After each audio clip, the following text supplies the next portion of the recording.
General గా మనము ఎక్కువ స్ట్రెయిన్ అయిన యాక్టివిటీస్ ఎక్కువ రోజులు చేయడం వల్ల నీ జాయింట్ లో కానీ ఎల్బోలో కానీ షోల్డర్ లో కానీ మనకు పెయిన్ అనేది వస్తుంటుంది. సో ఈ పెయిన్ అనేది షార్ప్ గా ఉంటుంది.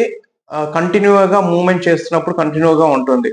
సో ఇలా పెయిన్ వచ్చినప్పుడు ఆర్థో కన్సల్ట్ అయినప్పుడు సో వాళ్ళు సిటీ స్కాన్ గాని ఎంఆర్ఐ గాని అడ్వైజ్ చేస్తారు. సో ఇలా అడ్వైజ్ చేసిన కండిషన్స్ లో మీకు ఒక జనరల్ గా బర్సైటిస్ అనే వర్డ్ ఎక్కువగా యూజ్ చేస్తుంటారు. సో ఇది బర్సైటిస్ అంటే ఏంటనేది ఈ వీడియోలో మీకు ఎక్స్ప్లెయిన్ చేస్తున్నాను. సో బర్సైటిస్ అంటే జనరల్ గా బర్సా అనేది ఏంటంటే ఒక సైనబుల్ ఫ్లూయిడ్ తో ఫుల్ అయిన ఒక శాక్ లాంటిది, అంటే లైక్ బ్యాగ్ లాగా ఉంటుంది. జస్ట్ లైక్ అది కుషన్ లాగా ఉంటుంది. అది ఫ్రిక్షన్ తగ్గించడానికి బోను మజిల్ మధ్య ఉన్న ఫ్రిక్షన్ తగ్గించడానికి కోసము ఈ సైనోవిల్ ఫ్లూయిడ్ తో ఫిల్ అయిన ఒక శాక్ లాంటిది ఉంటుంది. దీన్నే బర్సా అంటారు. ఇది బోని ప్రామినెంట్ ఉండే ఏరియాల్లో, జాయింట్ ఏరియాలో ఎక్కువగా ఉంటుంది.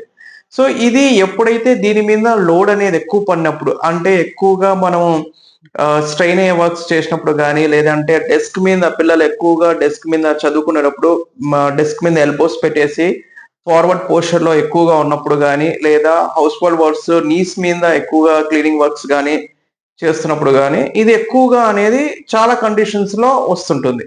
సో ఇది రావడం వల్ల ఏంటంటే దీనివల్ల ఏంటంటే ఏదైతే బర్సా అని ఉన్నానో చెప్పాను కదా, సో అది ఇన్ఫ్లమేషన్ అనేది వస్తుంది. ఇన్ఫ్లమేషన్ రావడాన్ని బర్సైటిస్ అంటారు. అంటే మనం ఓవర్ గా యాక్టివిటీస్ చేస్తున్నప్పుడు అంటే ఎక్కువగా మనం లోడ్ అంటే షోల్డర్ అనుకుందాం, ఎక్కువగా షోల్డర్ యాక్టివిటీస్ ఎక్కువగా చేస్తున్నప్పుడు ఏంటంటే ఏదైతే బర్సా అని చెప్పానో అది ఇన్ఫ్లమేషన్ వస్తుంది.